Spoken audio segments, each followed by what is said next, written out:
Assalamualaikum warahmatullahi wabarakatuh. Kembali lagi bersama saya RDH Channel. Terima kasih kepada teman-teman yang sudah mengklik video ini. Semoga teman-teman semua diberikan kesehatan, dimurahkan rezekinya. Amin amin ya rabbal alamin. Cerita horor pada video kali ini ialah yang berjudul Cermin Rias Tua. Liburan yang panjang memang selalu menyisakan cerita-cerita yang menarik. Bisa menyenangkan atau bahkan sebaliknya. Siapa yang mau liburan menyenangkan harus berakhir dengan liburan yang pahit.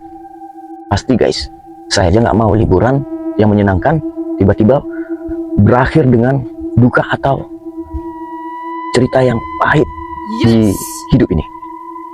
Sejujurnya, liburan kemarin telah menjadi liburan yang sangat pahit buatku. Aku enggan lagi untuk mengunjungi rumah itu untuk selamanya. Aku hentikan mobilku yang akhirnya mengantarkanku sampai di sebuah rumah di daerah Bandung Tengah. Daerah yang sepi namun dekat dengan keramaian Bandung.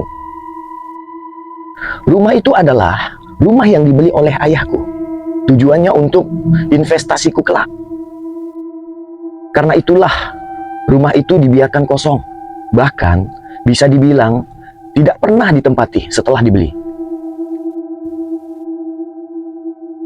Namun, barang-barang rumah tangga seperti tempat tidur, lemari, meja, dan kursi sudah tidak tertata rapi lagi.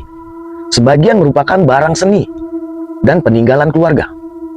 Liburan ini mungkin jadi liburan yang tepat untuk aku bersantai di rumah itu. Bersantai di tempat yang nyaman sambil mengerjakan tugas-tugas akhirku. Setelah selesai membuat coklat, malam itu aku beranjak ke kamar atas dan mulai mengerjakan laporan tugas akhirku. Suasana rumah sangat sepi, pas sekali dengan keinginanku. Saking sepinya, aku merasa sendirian di rumah itu. Padahal ada Mang Agus, penjaga rumah itu di lantai bawah. Ketika aku sedang berkonsentrasi mengerjakan tugas akhirku, aku merasa sedikit terganggu dengan cermin rias tua yang berada tepat di depan tempat tidurku. Karena terlihat agak menyeramkan, akhirnya aku memutuskan untuk menggeser cermin tua itu. Menggeser cermin tua tersebut. Saat aku pindahkan cermin tua itu, tiba-tiba berhembus angin yang sangat dingin.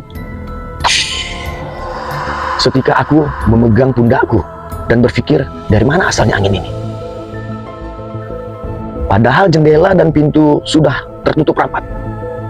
Belum sempat aku berpikir lama, tiba-tiba terdengar seperti suara hembusan nafas seseorang yang berasal dari arah belakang leherku. Seketika bulu kuduku berdiri guys. Suara dan angin itu membuatku merinding seluruh badan. Aku berbalik dan mencoba melihat, tetapi tidak ada siapa-siapa di belakangku. Karena takut, aku segera keluar dari kamar dan tidur di ruang bawah sambil menonton TV. Esoknya aku mulai menelusuri rumah ini. Ternyata rumah ini lumayan besar dan aku baru tahu bahwa di halaman rumah ini ada sebuah ayunan. Nampak cukup tua. Aku pun duduk di atas ayunan itu dan melihat di arah rumahku. Namun, ada yang aneh guys. Setelah aku berpikir lagi, rumah bagian depan ini nampak menyeramkan. Karena balkon di sebelah kamarku, di lantai atas itu, terlihat kotor, tak terawat. Namun, hanya sebagian itu saja yang tampak demikian. Dan sepertinya dibiarkan begitu saja, sejak lama. Aku penasaran. Kenapa balkon itu dibiarkan rusak seperti itu? Tanda tanya tuh guys. Kenapa balkon itu dibiarkan seperti itu rusak, terbengkalai? Saat aku tanya Mang Agus, yang sedang menggunting rumput waktu itu, dia tidak terlalu banyak berkomentar. Hanya saja, Mang Agus bilang bahwa aku jangan terlalu lama di depan sini. Gak baik katanya. Mang Agus khawatir kalau aku terganggu. Mang Agus khawatir kalau aku diganggu pemuda di daerah sini. Aku yakin bukan itu masalahnya. Sepertinya Mang Agus menyembunyikan sesuatu. Setelah Mang Agus masuk ke dalam, aku pun duduk kembali di atas ayunan sambil melihat balkon itu. Setelah agak bosan, aku pun pergi. Tiba-tiba ada yang melempar batu ke arahku. Aku menengok ke arah luar pagar, dan ada lagi yang melempar batu ke arahku. Ternyata melempar batu itu berasal dari belakang rumah, sepertinya dari arah balkon. Aku terus memperhatikan balkon itu. Sepertinya ada seseorang di sana. Dan astaga, terlihat olehku ada sesosok bayangan hitam lewat begitu saja di balkon itu. Aku bergegas masuk ke dalam rumah. Aku naik ke atas untuk memastikan siapa yang berada di balkon waktu itu. Setelah sampai di balkon, tidak ada siapa-siapa di sana. Aku mulai berpikir bahwa ada yang tidak beres dengan balkon itu. Aku duduk terdiam, memandangi balkon itu, sampai tiba-tiba saja cermin tuanya bergeser dikit. Ah, serem. Habisnya dekat tempat tidurku. Astaga, aku pun terkejut. Tiba-tiba cermin tua itu bergeser sedikit. Dari arah kamarku, sekarang aku mendengar suaraku sendiri yang sedang memindahkan cermin tua seperti yang aku lakukan semalam. Wow. Perlahan aku dekati kamarku dan aku buka pintunya. Aku melangkah masuk ke kamarku, tetapi tidak ada siapa-siapa. Aku mencoba mengatur napasku, dan tiba-tiba kembali aku merasakan udara dingin itu meniup leher belakangku. Saat aku berbalik,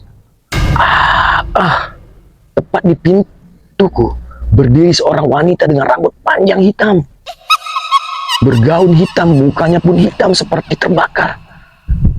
Astagfirullahaladzim. Dan yang terlihat jelas hanya sorot matanya yang membelalak kepadaku. Aku berteriak sekencangnya. Seketika itu juga Mang Agus datang ke kamarku dan mencoba menenangiku. Setelah kejadian itu, aku langsung menelepon ayahku dan menceritakan kejadian yang aku alami di rumah itu. Aku rasa ayah tidak mau jujur. Kemudian aku mendesak Mang Agus untuk menceritakan sebenarnya ada apa di rumah ini. Apa yang terjadi? Akhirnya Mang Agus pun mau bercerita bahwa balkon itu tidak pernah dipagar semenjak pertama kali ada. Meski ada renovasi di rumah ini, balkon itu tidak boleh sama sekali disentuh atau diperbaiki. Karena itu adalah syarat agar makhluk piaraan ayahku bisa tinggal. Posisi benda di rumah pun tidak boleh dipindah-pindahkan ataupun digeser. Mang Agus yakin ini bermula ketika aku memindahkan posisi cermin tua itu, yang katanya cermin itu bukan cermin biasa, melainkan cermin dari penunggu yang paling sakti di rumah itu. Begitulah cerita singkatnya, guys. Ternyata orang tua kulah yang sebenarnya ini terjadi di Bandung, yang bernama Saktian. Nah, Saktian itulah yang menceritakan kisah ini. Terima kasih teman-teman yang sudah menonton video ini. Semoga teman-teman semua yang nonton video ini diberikan kesehatan, dimurahkan rezekinya. Amin amin ya robbal alamin. Saya akhiri video yang singkat ini. Wabillahi taufiq wal hidayah. Assalamualaikum warahmatullahi wabarakatuh. Terima kasih.